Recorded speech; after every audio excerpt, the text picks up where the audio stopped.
វាថ្លាក្លិនឈ្ងុយប្រហើរជី1101ចូលក្លុតដបវាស្គីដងមកសសវាហើយយកតែកាត់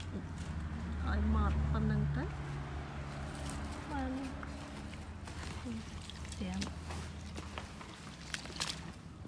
ហើយយើងឲ្យទៅសវាហើយបានយកតែមក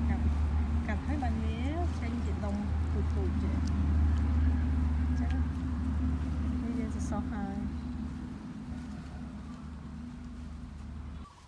នេះស្កេតដងបុកសបកហឹងនេះហើយធំទឹកឲ្យវាជប់ទឹកហើយបានយើងសវានេះទៅក្រែងវាកាត់ហើយនេះយើងមកត្រាំមួយជី1101ត្រាំចោល5 10នាទី20នាទីសិនទៅចាំច្រកចូលថង់ហើយមុនច្រកចូលថង់នេះអត់មកទឹកទាំងជោគចឹងទេណាស្រងឲ្យវាជក់ទឹកចេះសិនច្បាត់មកឲ្យច្បាត់មកនៅមូចឹងណាប៉ុណ្ណឹងសំណាងប៉ុណ្ណឹងច្រកចូលថង់បានទុកបបាយមេឈើ